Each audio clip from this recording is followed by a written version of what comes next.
everyone, welcome to our program entitled Heal Your Lifestyle. I am your host, Jai, for this special health program which we are bringing to you through Southeast Asia Hope Channel. Heal Your Lifestyle is a 5-episode program that educates, inspires, and motivates you to change your lifestyle. Lifestyle diseases such as heart disease, cancer, stroke, diabetes, and respiratory diseases accounts for 62% cause of death in Southeast Asia. And did you know that number one cause of death in most Asian countries such as Malaysia, Thailand, Vietnam, Indonesia, Singapore, and the Philippines is heart disease, with 4.2 million deaths in a year. But the good news is, it can be prevented. The reason it is called lifestyle diseases is because all these diseases are related to our lifestyle. Our choices on food, whether or not we exercise, have enough sleep, and etc. And today, we have experts who will discuss all about diabetes, heart disease, respiratory diseases, cancer, and how to manage it through healthy diet and exercise. So do follow us for these 5 episodes of learning through the Southeast Asia Hope Channel.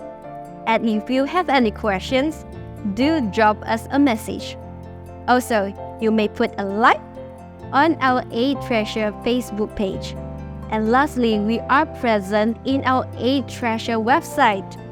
At the end of this program, we will organize a question and answer series via Zoom, and we would like to invite you to join us. Our first speaker today is a medical doctor by profession and a preventive health specialist. She completed her Bachelor of Medicine and Bachelor of Surgery from Christian Medical College in Vellore, India.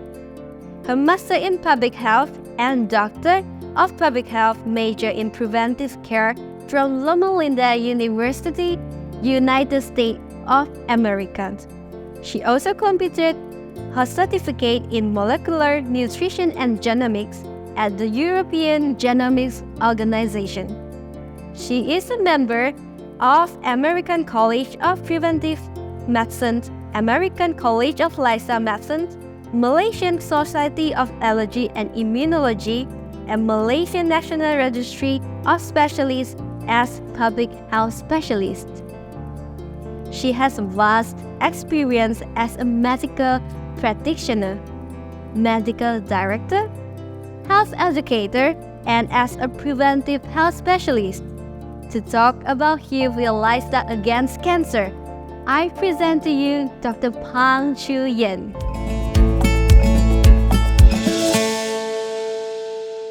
We are looking at cancer today, and we are looking at it because it is the number 2 cause of death in Malaysia, and it is very quickly going to become the number 1 cause of death. And more we hear of our family or friends or colleagues or anyone we know of having or had cancer. Now, we actually have a very negative association with the word cancer. When we hear the word cancer, some of us are so scared because we know that it shortens life. We know that we have seen people suffer. Compared to diabetes or high cholesterol, it doesn't come with that kind of negative emotion. And worse still, this negative emotion or fear paralyzes people from seeking treatment or going for a checkup to find out if they have the cancer. The reason being that we just don't want to know. And that don't want to know delay the diagnosis, delay the treatment plan, and therefore delay the success rate, or rather reduce the success rate. So we kind of like, when we are dealing with a topic like cancer, we have to understand, number one, that there are 160 different types of cancer. So when we say the word cancer, it means any of the 160 types. And as a result, what we hear about the horror stories from someone about how their experience may not be the same cancer. And so we must understand that the word cancer comes with negative emotion. And as we deal with talking about lifestyle and lifestyle factors that can be changed to reduce the risk of cancer, we must also give the encouragement, because you already have a negative picture. But the good news is cancer is actually a lifestyle disease with multiple factors, like the way we live, the way we eat, the number of hours that we sleep, whether we are overweight or obese, whether we are able to exercise or not exercise, or sleep well or don't sleep well. All these interact to give the risk for cancer. And today we really want to look at how we can change that risk, what lifestyle changes we can make, and not be just like if we have a family history of cancer, we just be fated to have cancer and not do anything. So we need to understand how that happens. All right, so what is cancer actually? Cancer is a disease in which some of the body cells grow out of control, start dividing a lot, and then become a lump. And depending on where it starts, it becomes a cancer. So if it starts from the eye, it's an eye cancer. It starts from the liver, it's a liver cancer. It starts from the lung, it's a lung cancer. And so all these 160 different cancers that grow out of control is described as cancer, as if it is just one disease. So cancer comes from within. It's our own cells growing out of control, going rogue, so to speak, and dividing far more than the other cells and affecting the other cells. All right? So in order to look at lifestyle changes, we look at what lifestyle is linked with cancer. So the number one preventable cause of cancer is cigarette smoke. Oh, you know that already, right? I mean, cigarette smoke, lung cancer. And that's what a lot of people think. They don't realize that actually, besides lung cancer, cigarette smoke causes about 17 other cancers. Then you say, but I don't smoke, so it's not an issue for me. You don't smoke, yes, it's not an issue for you, but do you inhale cigarette smoke? Are you living in the house with someone who smokes in the house, and therefore you inhale cigarette smoke as a secondary smoker? Are you working in a place where there are many people smoking, and during your hours of work, you are actually exposed to cigarette smoke? And are you going to restaurants where people smoke, even though the law says you are not supposed to smoke indoors? There are still restaurants who allow people to smoke indoors, like as if they have a partition just outside at the door, but still the smoke comes in. So whether you are a primary smoker or a secondary smoker, the cigarette smoke itself, when you inhale it in through your nose, through your mouth, your throat, and then to your lungs, it carries with it 4,000 chemicals. 4,000 chemicals. And 70 carcinogens, which is 70 cancer-causing substances. And it goes into your body, and because it's a toxin, the body starts doing things to it to protect itself. Let's look at some of the things that are toxic that is going into the body. One of them is arsenic. Arsenic is a poison. People use it to murder people or kill rats. All right? Rat. You kill rats with arsenic. And you also have ammonia, which is from floor cleaner. You also have polonium, which is a radioactive substance that is produced at the nuclear plant. You also have cadmium, which is from batteries, car batteries, and nobody in their right mind would put all this together and swallow it or put it into their body. But the cigarette smoke contains all these blasts coming up to 4,000 chemicals and 70 carcinogens. And therefore, when the cigarette smoke goes in to the nose, the throat, and the whole place that it passes through, all those places can become cancers. All right? So therefore, if you are exposed to somebody who is smoking in front of you or asks you, is it all right if I smoke? Please say no, because you already choose not to smoke. You have the right to say, no, I don't want to inhale the smoke, whether it is from a cigarette, a cigar, a kretek, or even from now we call e-cigarette or vape. Those smokes all contain all these chemicals and all these carcinogens. All right, stand up for your health. Tell that person, no thank you, I'd rather you not smoke in front of me because I've chosen not to smoke. All right? So you say, oh, maybe it's once in a while, let's not make an issue. I think it is not just once in a while, let's not make an issue, because the statistics show that even smoking one cigarette a day increases your risk by 64% from all causes of death. One cigarette a day increases your risk by 64%. So one exposure of tobacco smoke here, another exposure here, it adds up in your lifetime. Don't think that it's nothing. All right? So the carcinogens that are present in the cigarette smoke, there are 70 of them, and it's just too many for me to list in the slide. So in the slide, we have just put a few, which is just benzene, which we know is used in furniture. And then you have polycyclic hydrocarbons. Polycyclic hydrocarbons are carcinogens that are formed when you, for example, you barbecue meat or you grill meat, you get polycyclic carbons. And that same thing is actually found in the cigarette smoke. So 70 carcinogens, you're really throwing a dice. You know, if it's just one cancer, you throw a dice, maybe in your lifetime you don't get that cancer. But when you have one plus 17 others, you're throwing your dice and taking a chance. And most of the time, you're not winning, all right? Because you're just taking too high a chance. So you have all the organs that the smoke goes through, causing the cancer.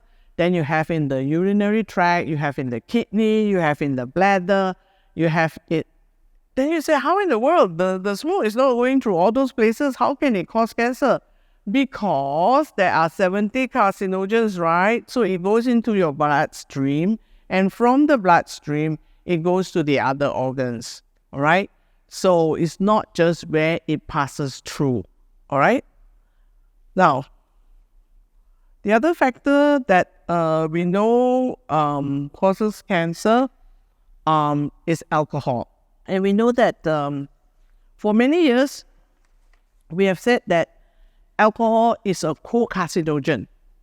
In other words, it only helps a carcinogen to cause cancer. It by itself, it does not. And for many years, people have thought that, well, if you drink alcohol and you don't smoke, it's okay.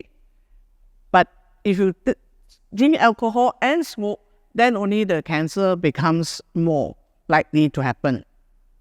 But we know now that's not true. Alcohol itself is a carcinogen. In other words, it can cause cancer without the help of other carcinogens. Now, how does it happen? All right? There are three ways in which alcohol causes cancer in our body. Number one, when you take the alcohol in through your mouth and your throat, it can damage the cells because it is very strong. The alcohol, it damages the cell and it prevents the cell from repairing because it is so strong that it's preventing the cells from repairing. So therefore, and then when it prevents it from repairing, when it finally repairs, it can repair out of the norm, which makes it grow into a tumor. Okay, so that's one way. The second way is that it can actually send signals for the cells when they repair to grow more and faster. And that's the second way. The third way is when you take in the alcohol through your mouth and your throat, it actually causes carcinogens from other things. Let's say you take the alcohol, then you take the steak, and the steak has polycyclic hydrocarbons. But because there was alcohol in your mouth already, the alcohol causes the polycyclic hydrocarbons from the other food to be absorbed better. So really, it's like opening the door to other cancer-causing substances. So it is these pathways that causes cancers in people who drink alcohol long term. And you're looking at 7 cancers that are related to alcohol, and you are looking at liver cancer, mouth cancer, throat cancer, gullet and stomach, because these are all the places that the alcohol will go through. Why liver? Because liver is the detoxifying organ. Because alcohol is a toxin, it will go to the liver, and the liver tries to get rid of it by changing the process and things like that. And if you drink enough every day, you will actually cause cancer to grow in the liver. So it is not a good thing. But it also causes cancer in the other places like the pancreas and the voice box and the bowel and the breast, which again, it is not places that the alcohol normally goes, but the carcinogen from the alcohol travels through our bloodstream and goes to the vulnerable organ and cells and causes the cancer there. So if you have a family history of cancer and you don't want to take alcohol, take the risk and take alcohol because you already have the higher risk from the genetics, because this alcohol can cause cancer. So here's the pathway how the alcohol causes cancer. Besides the other 3 ways, general ways, this is a specific way. The ethanol in alcohol, because it's toxic to our body, is converted to aldehyde. And aldehyde actually causes mutation at the gene level. And it causes DNA changes that makes it to reproduce faster and becomes cancer cells. Worse still, there are some Asians, that's us, who have a genetic problem with aldehyde processing. And as a result, there is more aldehyde that is accumulated.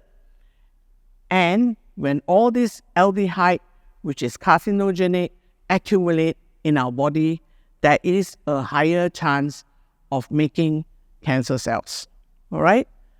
Now then you said, okay, we have covered cigarettes and alcohol, and I don't take any of those. Okay, I will avoid to be a secondary smoker.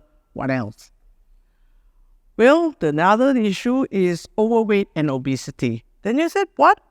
Overweight and obesity? Are you serious? How does overweight and obesity contribute to making cancer cells? Well, because overweight and obese people have more fat cells. When they have fat cells causes inflammation. And inflammation initiates cancer cells. In other words, they go to normal cells, this inflammation that surround the normal cell, kind of tap it on the shoulder and said, hey, become cancer cell. So it initiates cancer-making process, those fat cells. And you said, but they are just fat, right? No, we used to think fat cells just store fat. But we now know that it actually manufactures hormones and it manufactures other things, like growth hormones, and then it actually sends signals to other cells. And this communication actually makes the changes that is necessary for the cells to change to cancer cell. So overweight and obesity becomes an issue or a factor in cancer causing. All right? And then you said, well, but then I'm not that overweight, right? After all, almost everybody looks the same in Malaysia, right? Yeah, in Malaysia, 1 in 2 people are overweight and obese. 1 in 2? That's quite a big figure. Yeah, it's quite a big figure. There are 13 cancers associated with overweight and obesity, the most common being breast, colon, rectum, liver, uterus, and ovary. And we want to look at the top 10 cancers in Malaysia. If you look at the top 10 cancers in Malaysia, 3 out of the top 10 is associated with overweight and obesity, and they are breast, colon, and liver.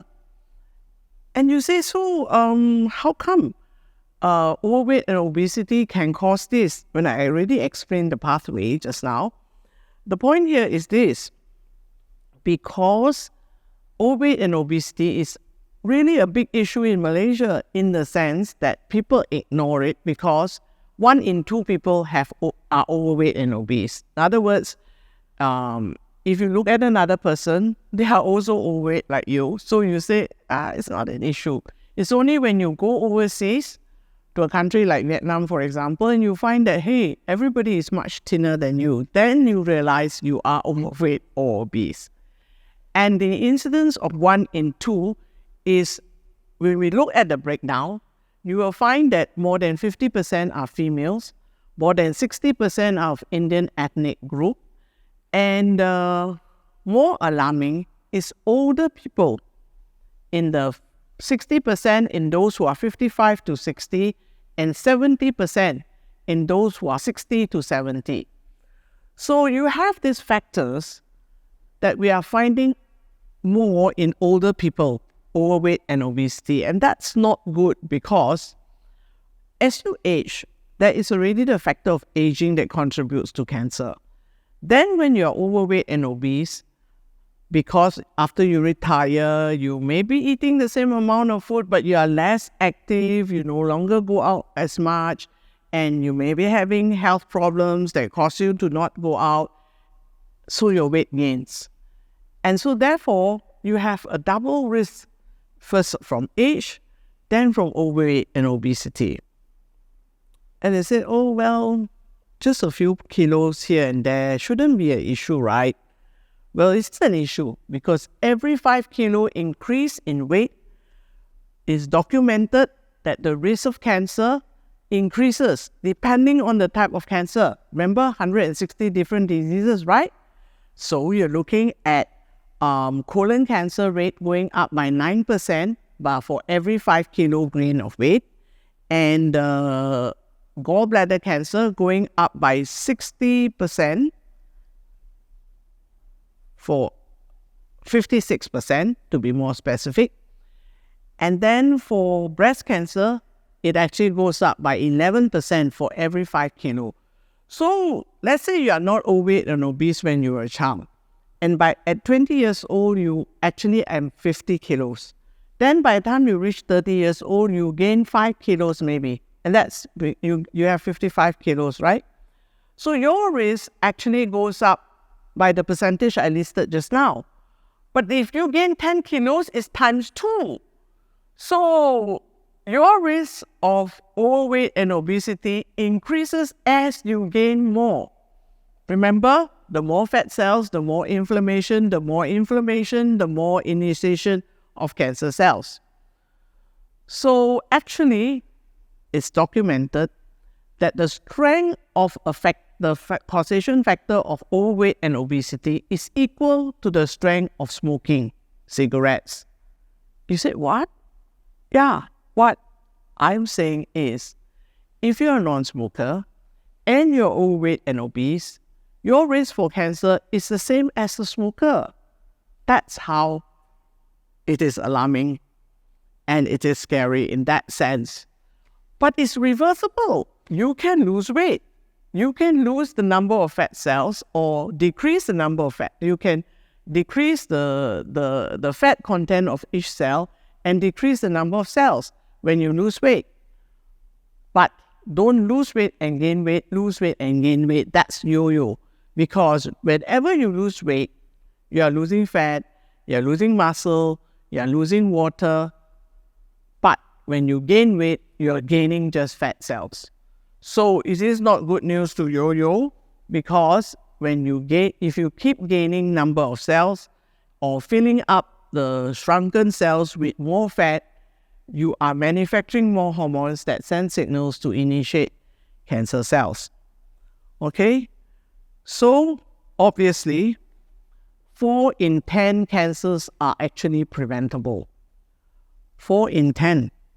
And if you look at this graph, it actually has different circle sizes, because the bigger circles means there are more cancers associated with that lifestyle. So when you go down the bigger circles, there is this medium-sized circle that says, stay safe in the sun. And you said, what? Well, how is preventing cancer by staying safe in the sun? Now, we are in a sunny country, I mean, what do you mean stay safe in the sun? Well, in the 90s, the link of skin cancer and sunlight exposure was well established. And so they had this campaign where they said, if you walk in the sun, you should put sun lotion, you shouldn't sunblock, you shouldn't overexpose your skin to the sun, because then you can get skin cancer. Or that is in the West, because in the West, the practice of people going out to the beach for half a day during summer is what they do, because they don't get the sun all the time. So when they see the sun, they are very happy, they wear minimal clothing, they go to the beach, and they sun themselves. And they found that these people were having more skin cancer. So they had this campaign, avoid the sun or reduce your exposure to the sun. It became so successful because industries like makeups and all these were starting to put sunblocks in their face cream, in their body lotion, and everything to say, oh, protect yourself from the sun. Of course, they charge more for putting all these things. And the campaign came from the West to Asia, where totally it's a different story, because yes, we have a lot of sun, but we also have darker skin. We are not white. And because we are darker skin, it has melanin that protects us from the UV that causes the skin cancer. And then we don't like the sun. We don't like to become darker. Especially in Malaysia, we avoid the sun. You see people carrying umbrella on a sunny day. You see people walking in the walkways called kaki lima because they don't want the sun. Or they just don't walk in the sun. They just drive to the place that they want to go and park very near so they don't have to walk so much. But then you say, no, but when you're in the car, the sunlight comes in. Yeah, the sunlight comes in, but you have tint and you have glass that blocks the UV light. And therefore, the risk from skin cancer is very minimal from our little exposure to sun. And what happens is, with the success of this, don't be overexposed to the sun, or over success leads to a vitamin D deficiency. We are now having an epidemic of vitamin D deficiency, which actually contributed to the increase in COVID cases during the pandemic. We can see now that the increase was, the incidence of COVID was higher in those who are vitamin D deficient. We are so trying to protect ourselves from the sun, we make our immune system poorer. And vitamin D, what it does is that it actually, if there are cancer cells growing, it suppresses the growth. If there are cancer cells dividing, it actually it slows down the division. And then if there are tumor cells already and they need new blood vessels, the vitamin D, if it is in the correct amount in our bloodstream, will actually suppress also the formation of new blood vessels, and therefore prevents the cancer from growing out of control. So when vitamin D is low, these things are prevented or not happening. And vitamin D actually has 600 different processes in our body. And that 600 different processes is vital to protect our body from not only cancer, but from other things. And when we don't have enough, because we don't go out to the sun enough, the body rations. When the body rations, it means, oh, you want it for the immune system, you want 100, I give you 80 lah, not enough what? I got 599 processes to support, so you can have less. And 600 processes all ration in our body causes us to have more risk for cancer. So the immune system being weakened, it cannot protect so well. Why? Because our immune system actually have a lot of cells, different type of cells, one of which that protects cancer for our cells from or killing the cancer cells are actually NK or natural killer cells.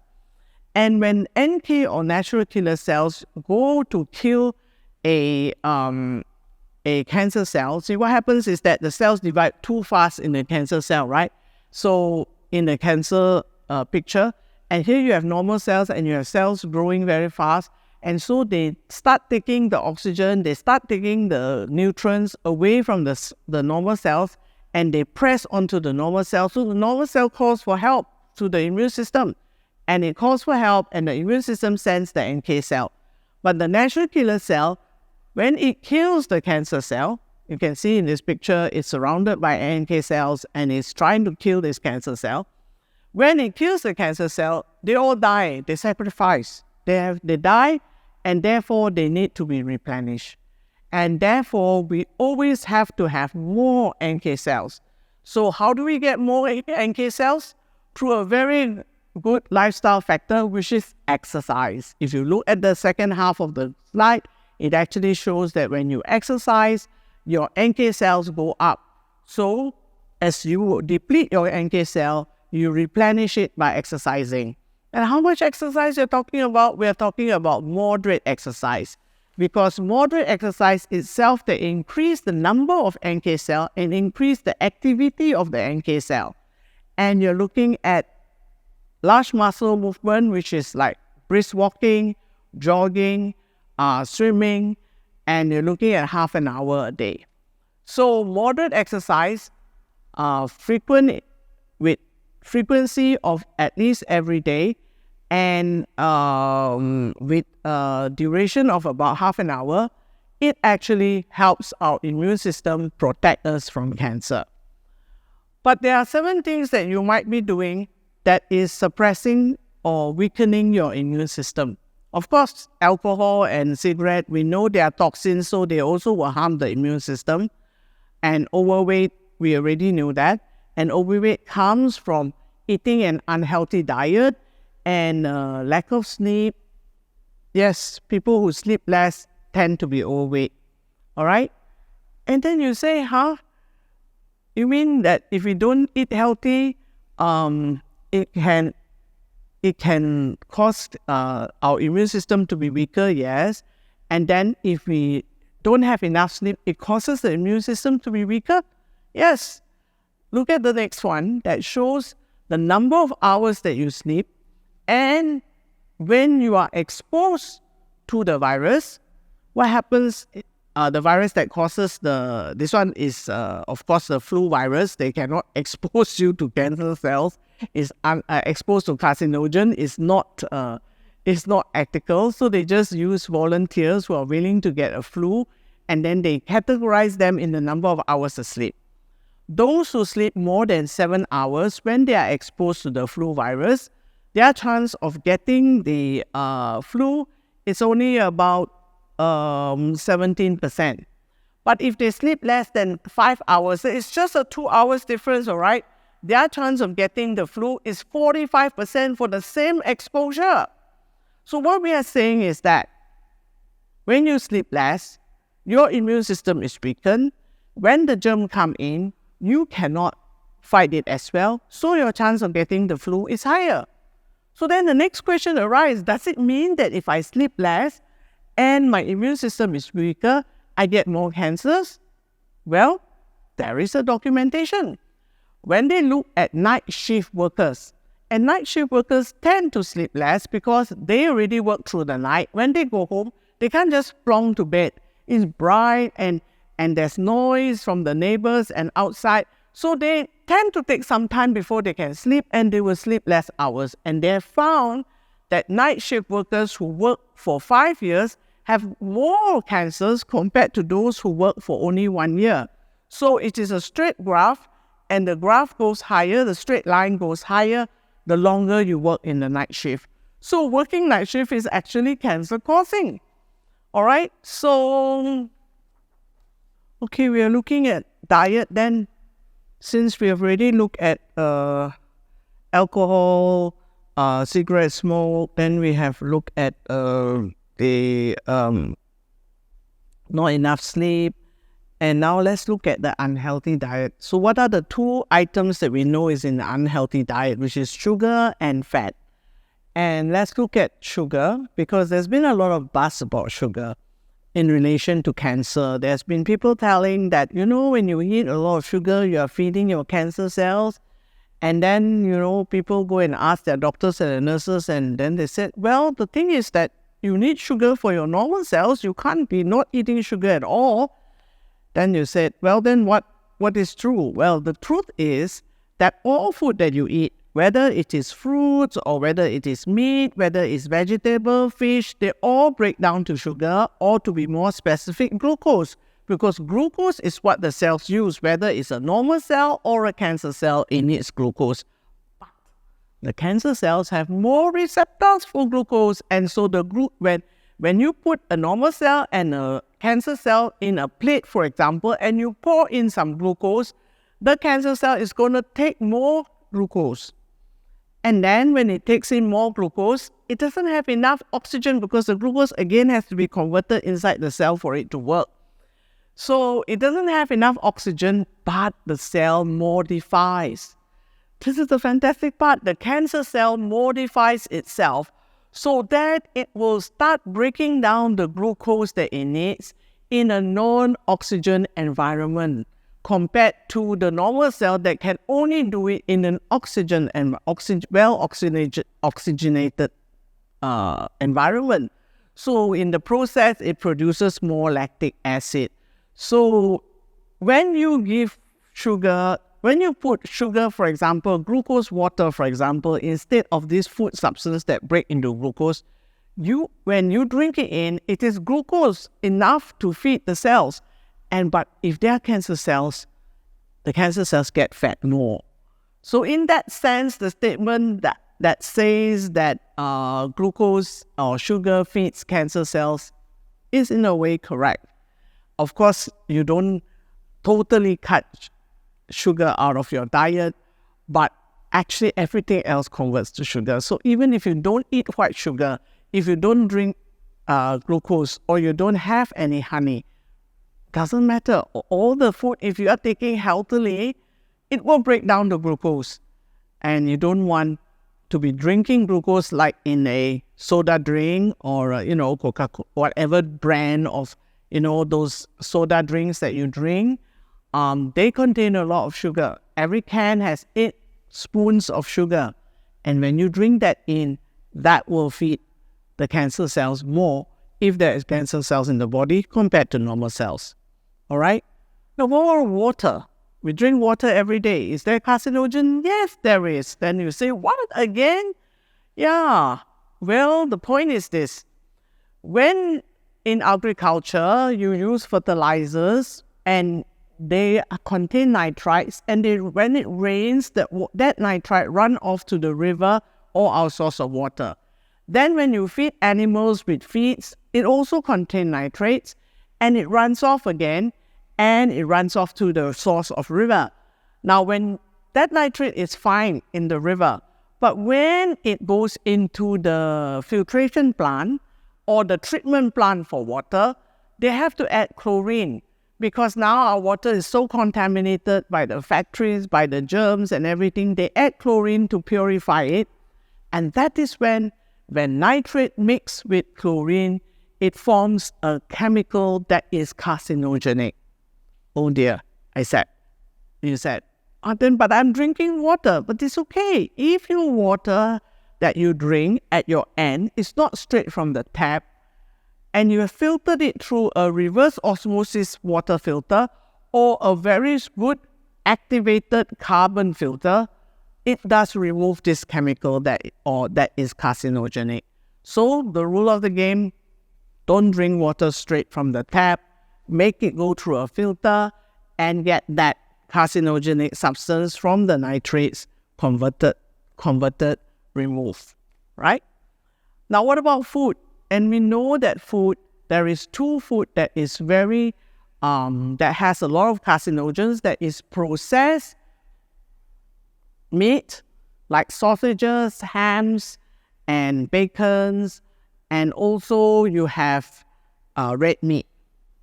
They all contain carcinogens. The red meat, especially when it is cooked at a high temperature, like grilling and like barbecue, you have your polycyclic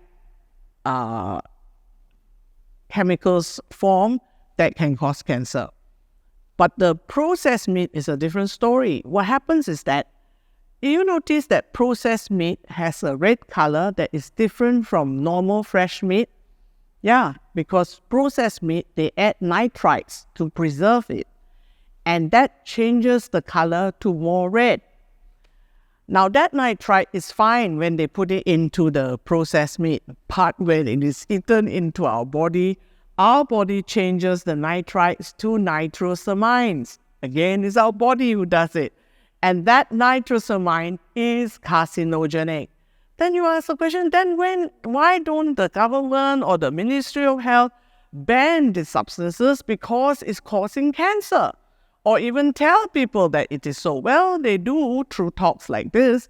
But the thing is that the law has not been changed to say you shouldn't have nitrite-containing substance because nitrite can be converted to nitrosamines. And that's the way they preserve processed meat all this while. It will take time for industries to find new ways because it is only in the last 5 to 10 years that WHO and well-established health institutions have come out with these findings that processed meat and red meat contain carcinogen and asking people to reduce their intake. So it'll take time to change the laws, it'll take time for the processes to change, but you can do something. You can choose not to eat processed meat because it contains carcinogen, and especially not to feed children these things. Sausages, they are in adult size, and the nitrites in there are safe, so to speak, for adults. But when children eat lots of sausages, or in fact, the study shows that they just take one sausage a day, they are found to have a higher incidence of leukemia and brain cancer. So just stop eating it. It is not helpful. It is not healthy food. There is no safe dose. Because if you look at the next slide, you will find that the incidence of colon cancer is dose dependent. What is dose dependent? That means the more you eat every day, the more your incidence of colon cancer. Huh? What do you mean dose dependent? I thought only cigarettes were dose dependent. That means the more cigarettes you smoke, the more your chance of getting cancer. No, but red meat and processed meat too in terms of colon cancer. And how much are we talking about? We are talking at a 25% increased risk ratio for 100 grams of meat every day. Huh? What does 25% mean, and how much is 100 grams? 25% risk ratio, just to give you an information, with age, your risk ratio is 4%. In other words, in a lifetime, your chance of getting colon cancer, if all other factors are the same, is only 4%. But if you eat 100 grams of meat every day, then red meat, of course, then your chance of getting cancer increased to 25% risk ratio. That's the difference. And how much is 100 grams of meat? I don't take so much meat. I don't take steak. But then 100 grams of meat is only this much. Look at my palm. Remove the fingers. This part is your 100 grams of meat. And that takes about a deck of cards is your 100 grams. That's not much. You take meatballs, you take a meat cake, you have some other forms of meat inside your dishes, and you add it up, it can come up to 100 grams. It's not that much. So we're looking at asking people to eat less red meat and less than 100 grams per day. So you say, wow, everywhere there's carcinogens. But there is a good news. The good news is that there are cancer-fighting foods. Wow, there are cancer-fighting foods. And this slide shows the 8 top cancer-fighting foods. And these cancer-fighting foods, one of them is broccoli, because broccoli contains a chemical that helps our body or initiates our body to produce more cancer-fighting enzyme. I thought, well, that's very good. In that case, I would eat broccoli every day and eat a big portion. No. That's not the message. The message is that eat a variety of fruits and vegetables that contain a lot of different phytochemicals that can fight cancer, and you are safer to protect yourself. And don't eat food or cut down on food or that contain carcinogens. All right? And lastly, we want to look at our mental health and how that changes the risk or the progress of cancer in our body. It has been actually shown that if a patient goes for treatment for cancer and he is depressed, and a lot of people go into depression once they find out they have cancer, their success rate of that treatment is less compared to another person who has a positive mental health. So depression has an interaction with our immune system and our ability to fight the cancer. And even stress. When people are undergoing treatment and they have to travel, let's say, 1 hour to the cancer center, and a cancer center is not next to your house. There is always a certain place that you have to go for your radiotherapy, and if you have to go every day, it takes time and to travel. And that traveling time, that stress during the traveling time affects the success rate of the treatment. In other words, if you don't have to go through that stress, it is more successful for you. So our mental health and of course our sleeping, and there are some people who cannot sleep. They go through hours and hours trying to sleep and they cannot sleep, and this is what we call insomnia. And insomnia also affects our risk for cancer. So as you can see, there are just so many factors in our lifestyle that can contribute to cancer. You have the 2 factors, that is the cigarette and the alcohol. You have the weight issue, the obesity and the overweight. You have the diet part, and then you have the exercise, where that is moderate exercise protects.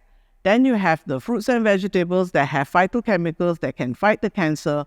And it's really all a matter of your choice. You choose the food that you put into your body. You choose the things that you are exposed to. You choose to exercise. You choose to sleep enough. And therefore, to change your risk for cancer, being a multifactorial lifestyle disease, is dependent on your choice.